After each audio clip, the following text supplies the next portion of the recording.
Got a very interesting question for you. What's your immune system? Do you know it's a word that we use so much, isn't it? Oh, my immune system must be down, that's why I've got a cold. But what is your immune system? What is your immune system? I'd like to have a look tonight at what your immune system is, because it's important to know something about the house you live in, isn't it? And isn't it the most important, yet the most neglected form of education is the house we're living in, knowing something about the body that we live in? Was that an eye-opening to you, what happens to your food? That all your food's not digested in your stomach, it's actually digested in different parts of your gastrointestinal tract. One of my favourite proverbs, it's Proverbs 14 verse 6, knowledge is easy to him that understands. My aim is to give you an understanding of these things, and then you automatically have the knowledge on how to treat this amazing body that we've been given. So I'd like to begin by looking at where the immune system starts. Now look at our human body. We've got a protection around the body. It's called skin. Is that right? Skin. And when you break the skin, you have to be careful. Because if you break the skin, now the flesh and the blood's exposed, and the microbes that are in the air, especially if there's some pathogens, they can get in there. Is that right? And it's like the little boy that I met in New Zealand a few years ago. He came with his mother. His mother came to see me about another issue. And when he walked in, his finger was twice the size. And I said, what's happening to the finger?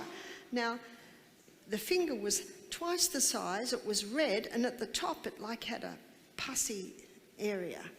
She said, oh, it's cellulitis. The doctor said it's cellulitis. Do you know what cellulitis is? Inflammation of the cell. Now, that's not rocket science, is it? It's inflamed. So I went a little bit further. Why? She said, well, he had a blister and the blister broke, and then he's playing in the dirt with his matchbox cars. What's going to happen next? And of course, little boys don't care if they've got a raw flesh. So of course, the dirt got in there, and immediately his immune system went to the area. The lymphatic fluid, do you know your lymphatic system is your body's vacuum cleaner? That's the puffiness. It's the lymphatic fluid going there to try and block any microbes going to other parts of the body. And then extra blood sent there, and white blood cells go there, and then they lay down their lives. That's what pus is. Did you know that's what pus is? It's dead white blood cells. That's what happens. As we go through the lecture, I'm going to show you what we did to that finger. So your skin. So whenever the skin breaks, we've got to be careful to wash it, clean it, and bind it, don't we? Until it seals, to protect it. There are orifices. Let's have a look at the ears. Amazing protection in the ears. There's all these little hairs, and then there's an eardrum to protect from any harmful pathogens getting in. Let's go to the eyes. What an amazing thing is the eye. If something hits you, you've got two bones there to protect it. And if something's flying through the air, you've got eyelashes, and they blink. And the blinking reflex and the lashes stop anything getting in the eye. But if something actually gets through that and into the eye, then we've got this mucus layer around the eye. And we know if we get something in the eye, like a bug or something, we just have to go around the world for a few times, is that right? And it'll go to the corner, and by now it's dead because all the mucus has drowned it, and we can flick it out of the eye. Then we come to the nose. What an amazing organism is the nose. Did you know that in the nose there are all these little hairs? And in the nose it's like a cave with all these little cavities. And if we breathe in something that's got dust on it, it's heavy. If we breathe in pure air, it is so light it goes straight through into the trachea and down into the lungs. But if it's got a bit of dust or something on it, it's heavier. So when it comes into the nose, it starts ricocheting around all those little cavities. It shoots backwards and forwards to drop off the dust Then it becomes light and it goes back down the trachea and into the lungs. And then at the end of the day, we blow our nose. Is that right? Especially we've been digging in the garden. So those hairs there are there to trap any dust or things like that are on it. And then we come to the mouth. Do you know there's no hairs in your mouth? That's why we should be nose breathers, not mouth breathers. We should be nose breathers. And if someone says, well, I can't breathe through my nose, so then I ask, why can't you breathe through your nose? Well, it's all blocked up. So why is it blocked up? Oh, it's just always blocked up. Do you know, excess mucus in that area indicates that that person's got an allergy. It might be to an allergy to a chemical. It might be allergy to a mould maybe they're breathing in, or it could be an allergy to the food they're eating. And the three most common allergens are wheat, the hybridised wheat of today, dairy and refined sugar. So one of the most common symptoms of someone having an allergy is their constant mucus, constantly blowing their nose. That should not be. You see, the body creates mucus to protect the mucous membranes from something they've got an allergy to. So then we come to the mouth. So we should be breathing through our nose. And you can breathe through your nose if it's clear. One lady said, I tried running up the hill and just breathing through my nose, but I couldn't. I said, no, either can I. Aren't you glad that when you're exercising and you need more air, you can breathe through both? So let's go into the mouth, and you'll find in the mouth there's bacteria in the mouth, there's a lot of mucus in the mouth, and that also can trap any pathogens. And let's swallow and get down into the stomach. Down in the stomach, and we just looked at that, there is a major part of your immune system, it's called hydrochloric acid. And if any harmful pathogens get into your stomach, your hydrochloric acid can wipe it out. The hydrochloric acid has quite a few roles. But what say your hydrochloric acid is low, and what say your gut bacteria is low? Do you remember when we went down into those areas, then harmful pathogens can get into the blood. And now the harmful pathogens are in the blood. And then rises up what most people see is the main part of their immune system, which is your white blood cells. Have you heard of your white blood cells? We all have white blood cells, and there's one white blood cell to about 10,000 red blood cells. And there are 5 different types of white blood cells. So 62% of our white blood cells are neutrophils.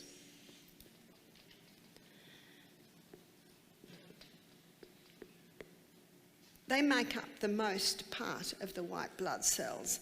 And then 18% are monocytes. That's another type of white blood cell. And then 16% are made up of lymphocytes. Now, lymphocytes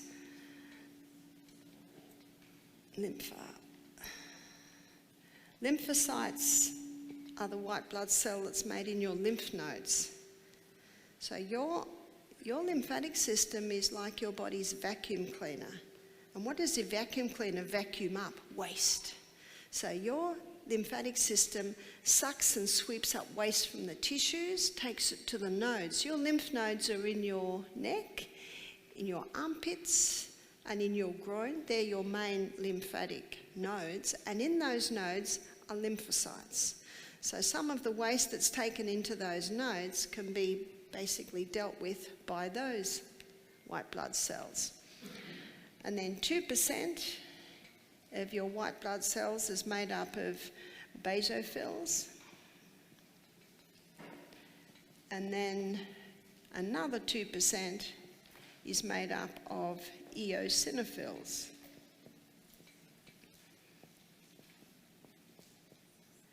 So that's your white blood cells. They're your internal army. And they are designed to wipe out any harmful pathogens that may get into your blood. Now your lymphocytes, they are the scouts. They're looking around for any problems.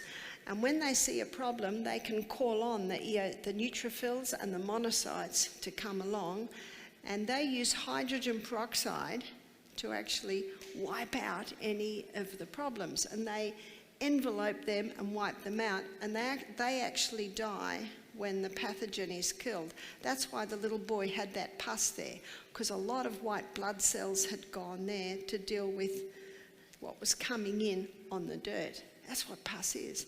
And that's why a smoker, he'll often be coughing up green or yellow lumps. And some people say he's got an infection. He hasn't got an infection. It's just cleaning up the damage from all those years of cigarette smoke. You see, your body can heal itself. My sister is a senior science teacher, and when she teaches immunology to her senior students, when she finishes, she says, see, the body is designed to heal itself. So when we've got any type of problem in the body, what makes sense is to boost your white blood cells. That makes sense, doesn't it? Now, one way to boost them is a fever. And fevers have been used for centuries to boost the white blood cells to clean up any problems that might be in the body. So at Misty Mountain Health Retreat, every afternoon our guests go into a steam sauna. And the steam sauna, usually the temperature sits at around 46 degrees, and you get very hot. And we give you a bucket of cold water with a little face cloth in it, and you can keep your head cool, because the only part of your body that doesn't like getting hot is your head, your brain. And about every 10 minutes, you can get out of that hot, run down the steps and dive into the mountain stream. And if you're not agile enough to run down the steps, there is a cold shower that you can do there. Some people say, cold shower? I said, you're wanting one because you get so hot. And then back in the steam bath. And you might do that for about another 10 minutes. And then charge out and dive in the cool pool again. You only need the cool for about 10-15 seconds, and then back into the hot sauna. Now, by the time you've been 10 minutes in the third session of heat, your body temperature is usually up to about 40 degrees. That's a fever, yeah? Now, when your body is up to a fever state, and remember, the only part of your body that doesn't like getting hot is your brain. And because you're running and diving in the mountain pool and then running back and keeping the head cool, your brain keeps quite good. So when your body temp gets up to 40 degrees, your white blood cells sometimes can triple. Your metabolic rate increases by 400%. Wow. Do you know what that means? Healing increases by 400%. Your blood's zooming around your body. Now, why is your blood the healer? Let's have a look at blood. Why is it the healer, or the life of the flesh? It contains red blood cells, and it contains white blood cells. And they're your white blood cells there. So what does the red blood cells contain? They carry oxygen. Oxygen, the most vital element needed for life. Cancer cannot live in the presence of oxygen. Makes a lot of sense to boost oxygen. Right? Red blood cells also carry your nutrients. They're carrying nutrients to the cell. Do you remember we've been looking at the CBD, the central business district of the human body, the inside working of the cells?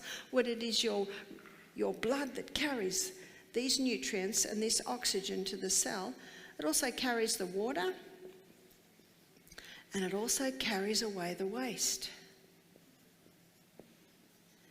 Carries away waste. So no wonder it's called the life of the flesh. So let me explain to you what we did for the little boys, only 7, with the finger. I said, what have you been doing? She said, well, he's on his 2nd course of antibiotics. Well, this is 10 days on antibiotics, and I'm thinking, how could it have looked much worse than it is? Is it working? He's on his 2nd course of antibiotics. He's taking painkillers and sleeping tablets to sleep at night. Ugh. He's 7. I'm not criticising the mother. What do? I said, can I try something? She said, please. So what I did was I got 2 mugs. And in one mug, I put hot water. Now, when you have a hot shower at night, and the last 2 nights when I've got home, I've had a hot shower and it almost hurts at first. I didn't realise how cold I got. And it's stimulating, yeah? It's very nice, because we're warm-blooded creatures, so how we love the warm. So the hot water, when you initially apply it to the human body, it has a stimulating effect. It stimulates. But I think it's probably only about 3 minutes before I'm getting very relaxed. Is that right? And everything's slowing down. It's like you get into a hot bath. At first it's tingling, and then you can just about fall asleep. Is that right? So after 3 minutes, we get to it's actually a depressed state of blood flow. Everything's slowing down, slow or depressed. And then I got a mug that had cold water in it. Now this is New Zealand, so we didn't have to put ice in it. If you're in Brisbane, you have to put ice in it. It's got to be very cold. The hotter the hot, the colder the cold, the more powerful the reaction. But I'm not going to make this little boy put that sore finger in very hot water. I get him to put his good finger on and get him comfortable with that, and then put the sore finger in. Ouch! I said, just keep dipping it. It's too hot. Okay, put a bit of cold in. You've got to work with the will of the person. When you put that finger in cold water, it stimulates. In fact, it's not unusual at Misty Mountain Health Retreat to hear screaming when people dive into the cold creek.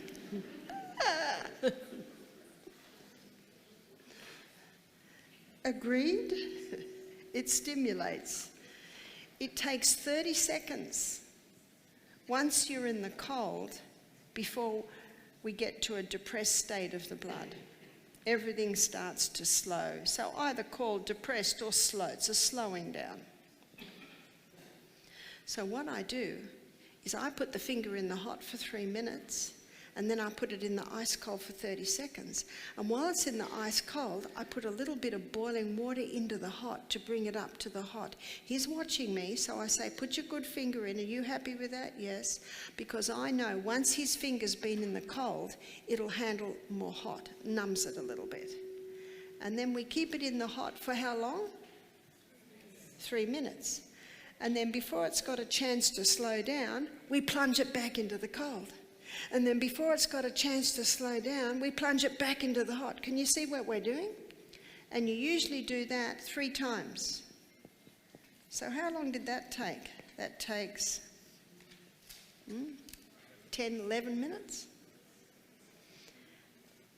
By the end of the second hot, a big smile came to the little boy's face. What's happening?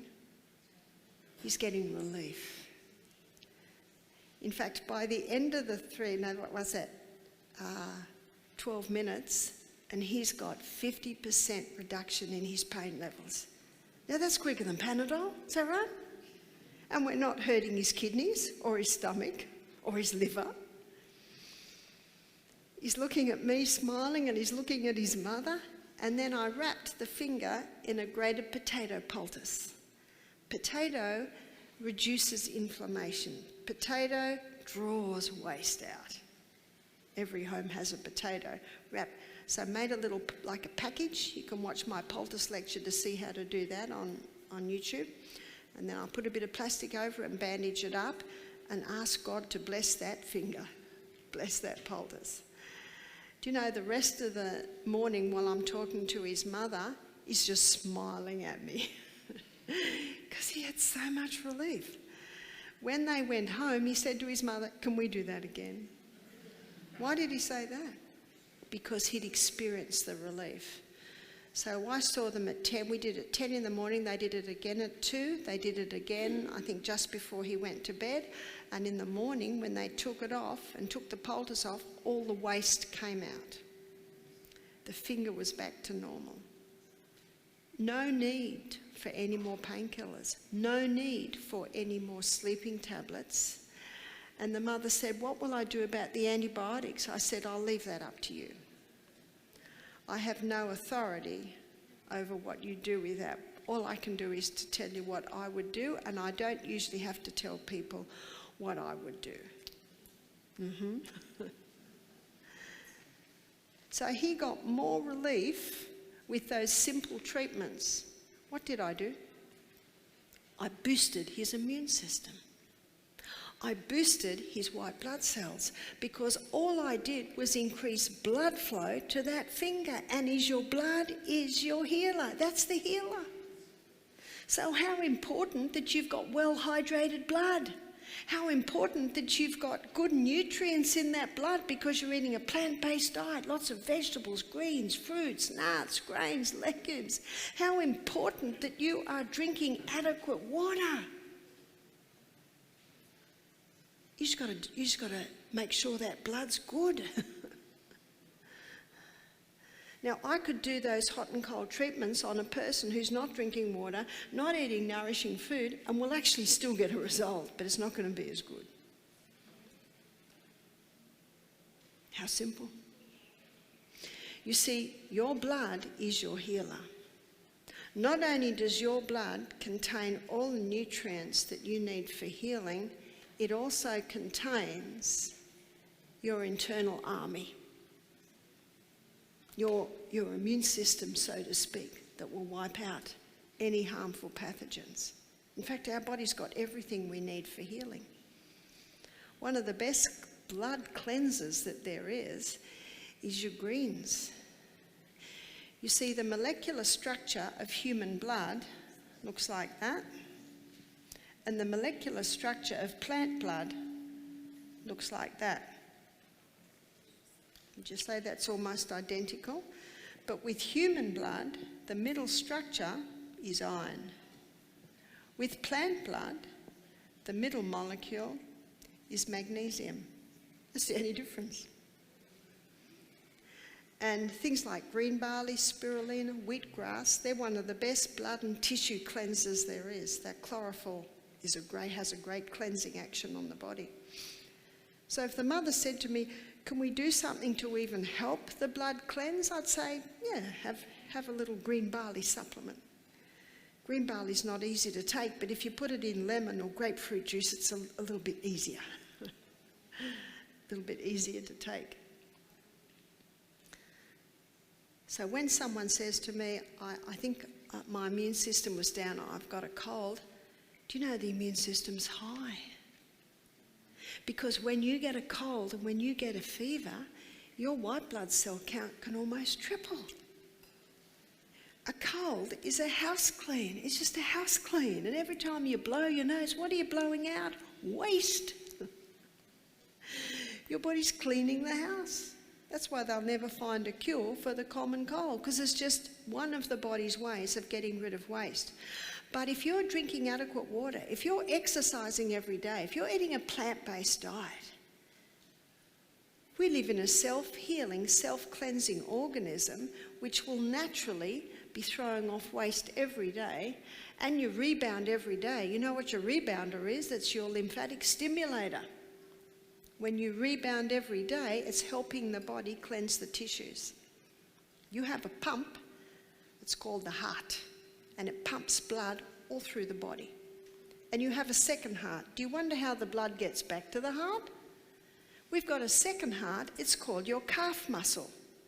And to stimulate your calf muscle, all you have to do is that. That's why when you're sitting on the plane, they tell you to move your feet up and down, because it's stimulating your second heart, your calf muscle. And the exercise that stimulates your calf muscle better than any other exercise is rebounding, because you're constantly springing on that rebound mat. And it's the best cure for varicose veins, because the pump that gets your venous system working is the rebounder. It strengthens those calf muscles that are getting that blood back to the heart. Your capillary system has little muscles all around it, so when your heart pumps, those little muscles are pumping all the way through, and when you work your calf muscle, it's pumping it all back. But your lymphatic system does not have a pump. Let me draw your lymphatic system. It's like a lot of little canals, and they have gates all the way along. And when you wake up in the morning, all those gates are shut. And when you get on the rebounder, and you're jumping on the rebounder, when you're up to the height of the jump, every gate opens.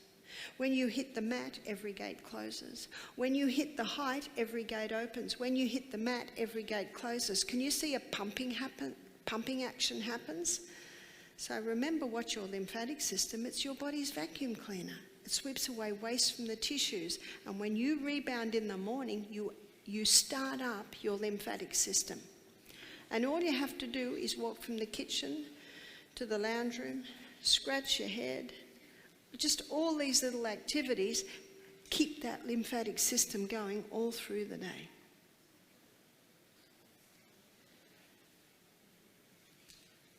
Eosinophils are a very interesting white blood cell, because when you have an allergy, eosinophil levels can rise.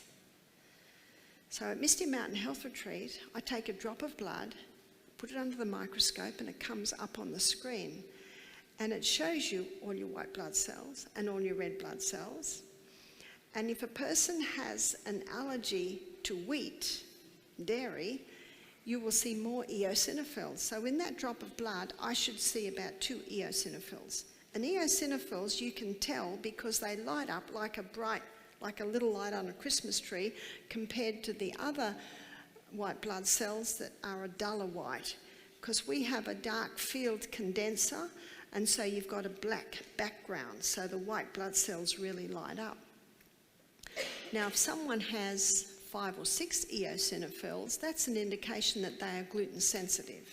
If they have 10 eosinophils, they are intolerant to gluten. If they have 16, 17, 18 eosinophils, they are celiac. So that's a severe intolerance. Some people, when I say, oh, you're gluten intolerant, they say, no, I've had a blood test. Or some people even have a biopsy of their colon, please don't do that, to test for celiac. And the doctor says, no, I'm not celiac. I said, no, you're not celiac, but you are gluten intolerant. Now, the test will never show the intolerance. It'll never show the sensitivity. So how can you tell? I've got a very easy way to tell. Stop all wheat for 2 months and see how you feel. How easy is that? See how you feel. You can have a slice of bread and it'll be out of your body in 24 hours. But the effect can remain for nearly 2 months. So you really have to stop it for 2 months. Don't start tonight. Don't start tomorrow. Don't start until your cupboards are well stocked. You can get some very nice gluten-free pastas now. San Remo, they've got a great section. It used to be that if you cooked gluten-free pasta, it just went like a lump of glue. But today you can get some very nice gluten-free pastas. Just go into the Asian section and you get rice noodles, rice vermicelli noodles. There's so many options today. And you can get spelt sourdough bread. If someone's celiac, they can't even handle that. Because as you'll see tomorrow night when we look at the acid alkaline lecture, the spelt has a little bit of gluten, but it's a less complex type. So usually people that are intolerant and sensitive can handle that one. It's a good idea to stop it all and then try introducing. So after 2 months, have a slice of bread, see what happens. The most common symptoms are actually brain fog and bloating. And how many people have that and think it's age? Have you heard of poor old age? It gets blamed for so many things. So we had this guy who used to be forgetting things all the time. I used to say to him, my friends blame the fact that they're 50. What are you going to blame? He was 18. And then we discovered he was gluten intolerant. And when he stopped the gluten, wow, he started to remember everything. Do you know, life should be good. Life should be very good. We've only got one life, and we should be enjoying every moment of it. Let me tell you the story of one man who I saw when I was in Bermuda in May. He came to see me because he found out he had eosinophilia. I said, oh. He said, what can I do? I said, do you know what a rise in eosinophils is caused from? A gluten and a dairy intolerance. I said, just stop the gluten and the dairy. He says, is that it? I said, yeah, but give it 2 months. I looked at the slide of one guy and he had 10 eosinophils, and I said, wow, you've got an intolerance. He said, this is ridiculous. He said, I haven't even been eating it. And then he went, oh, the muffin on the plane. That was enough to bring it all up. So what's the best way to boost your immune system? The best way to boost your immune system is have a quick cold shower at the end of every hot shower. How simple is that? And you'll get used to it, and you'll go, don't worry about it.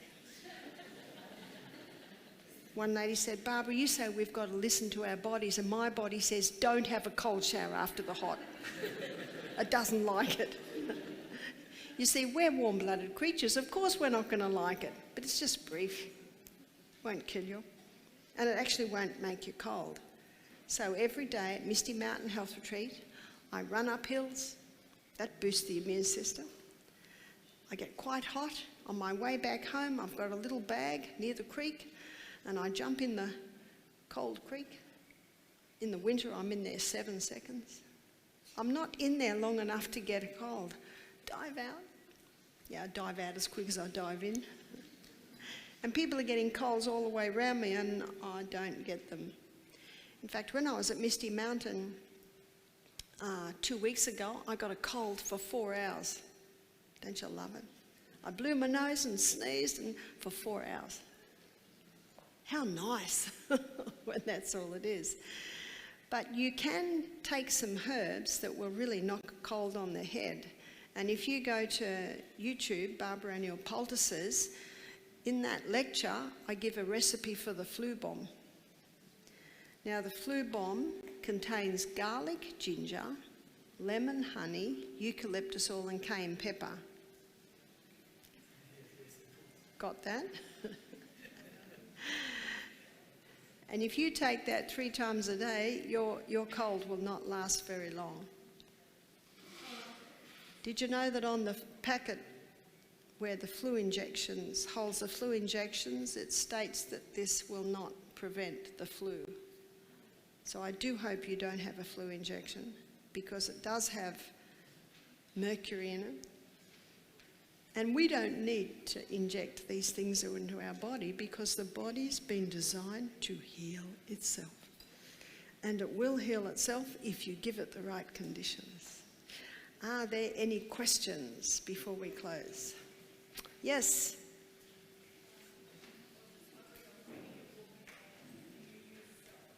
Have we got a microphone?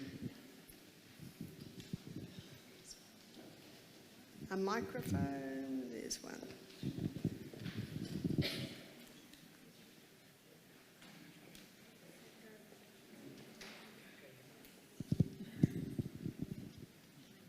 Thank you, Barbara. I do have IBS, and when it comes to seasoning the food, I noticed that in your book you use Celtic salt.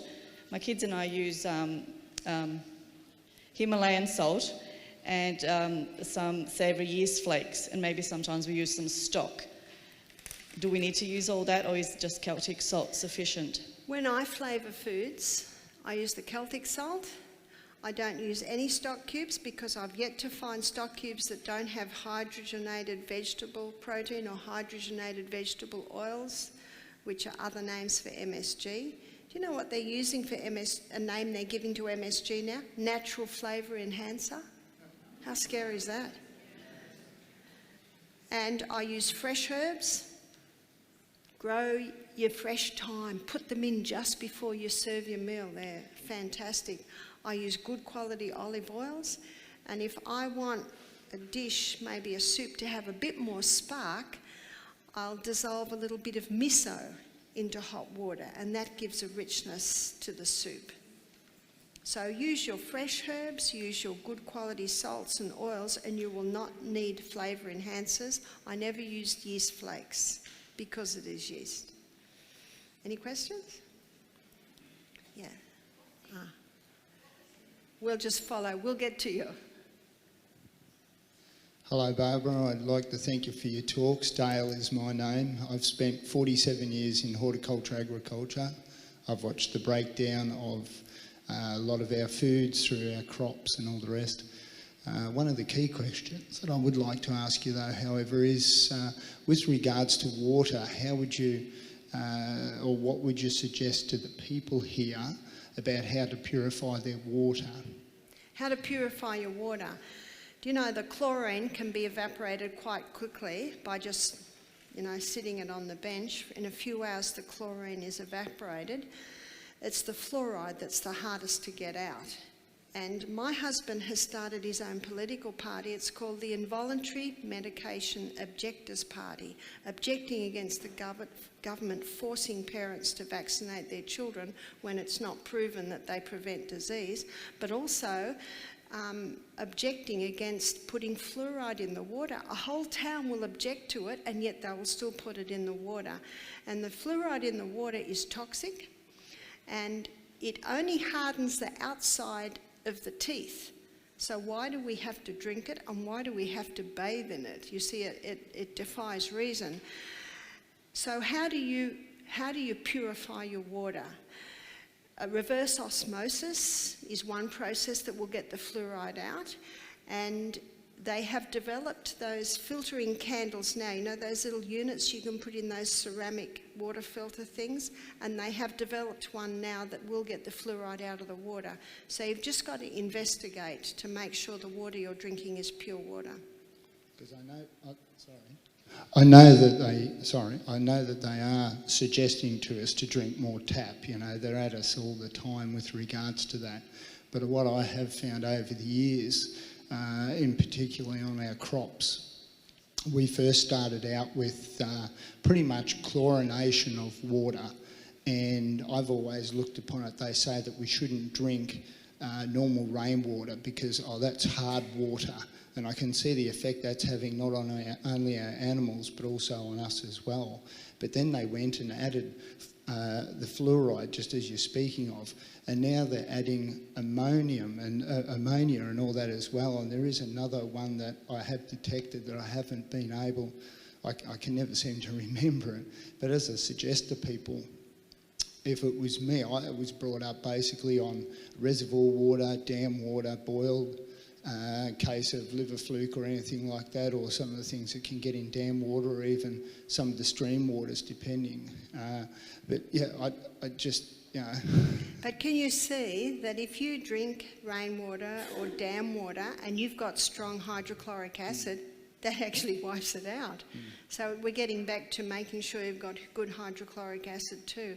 But I think the body can cope better with microbes in water than it can cope with fluoride or ammonia or chlorine in water. So yes, it's a good point to make sure that you're drinking pure water. Thank you.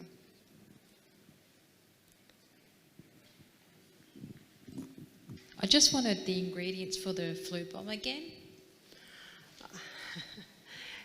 Okay, it's garlic.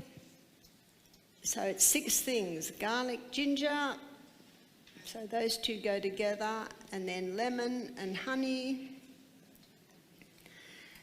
and eucalyptus oil, but remember only 1 drop of that, not half a cup, and cayenne pepper, as much as you can handle. And then you put that with a little hot water. There's the flu bomb. Yes? Is yogurt good for you? Is yogurt good for you? Yogurt is fantastic for you. But if it comes from unhealthy cows, it's not going to be good for you. But you can get some very nice coconut yogurts today. In fact, I've been having some for breakfast every day. Very nice. Another question?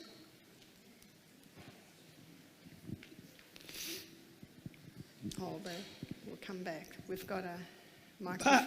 Barbara, for myself personally, it's been very exciting to come to one of these lectures with my brother. We're becoming more and more conscious about what we're eating at home and that sort of thing. Because I suffer from diabetes, I just wanted to ask you, we've got some stevia. Is that okay to use? Stevia? Yeah. Yes. Can I have it with my cereal? Yes. Yeah, that's what I'll do, because I'm going to try and get off refined sugars, no refined sugars, and I've cut down on caffeine. Fantastic. Fantastic. There was another question there. I had a question in regards to the circadian rhythms of the sun, and what is it that determines what's the best bedtime? Is it when the sun sets, or is it when the sun rises first thing in the morning? Light and dark signals are fed through the optic nerve to a control centre in the brain where your body clock communicates. And your body clock is your suprachiasmatic nucleus, you might know that, and that communicates with the pineal gland. So it's the light and dark signals that are resetting your circadian rhythm. And the figures are showing that at 9 p.m. to 2 a.m, that's when the hormones are released that are responsible for rest, rejuvenation, healing, house cleaning, anabolism, all of that's happening in those hours. And is it possible to use the blue light from your phone to adjust that time hour range to what best suits you? So if you were to use your phone, the blue light on your phone up until 9 p.m, and then you plan to go to bed at 10 p.m, could you change that 9 p.m. being the best time to 10 p.m. being the best time? Well, I've got some good news. In about 2 weeks, it will be 10 p.m. But the blue light from the sunlight is the main setter of the circadian rhythm, and it is true that your technology gives off blue light, but it's a different frequency, and probably it is most dangerous at night because the body knows it's had the sunlight and now it needs the night lights. So, no, sorry, you can't play with that one. Thank you very much. Hi Barbara. If we're going to attempt to grow our own vegetables and if the soil is depleted of nutrients, if we wanted to add a more healthier soil or a compost that doesn't contain mushrooms, you talked about that being a fungus, if we want to stay away from manures which are animal-based, what would you recommend? The animal manures aren't a problem unless the animals have been given drugs. But the wonderful thing about the microbes in the soil is they can break all that down. And that's why your compost is so important. And there are companies that will make compost for you. And you can actually buy the compost. But you can make your own compost. You just have to have a place where you can actually put it. But it's the microbes in the soil that are transforming all those nutrients into usable nutrients by the plants. So that the key is the microbes in the soil. And that's what the compost gives you. But every time you grow a crop and you harvest it, you shouldn't put another crop in until you feed that soil, and the best is the compost. So all your manures should be composted. All your plants should be composted. Just in regards to that compost, with your compost bin, should that be in the sun or the shade or a bit of both? Oh, probably a bit of both. Yeah. Oh, good day, Barbara. A bit nervous, but got a question. Being in Australia, it is a meat-eating country. A lot of cattle and sheep, and even New Zealand will be a big meat-eating country. What recommendation per month should one eat? Well, I'm a vegetarian and I don't eat meat, so I actually don't advocate meat, but I do acknowledge that some people want to eat meat and it is their choice to do that. But if they ask my advice, it must be organic. Because the animals today, they're given so many drugs. I mean, a lot of cows today, they don't even eat grass. And a lot of diseases happening because of the meat. The only way a human being can get away with eating meat and not be sick from it is to have a very small amount. In the book, The China Study, Dr. Colin Campbell, he shows that he could switch cancer on and off by the amount of meat and animal products he was giving those rats. So the only time that the cancer didn't turn on with animal products was when they ate 5% animal products, which is a very small amount. Okay, I'm given the sign that time is up.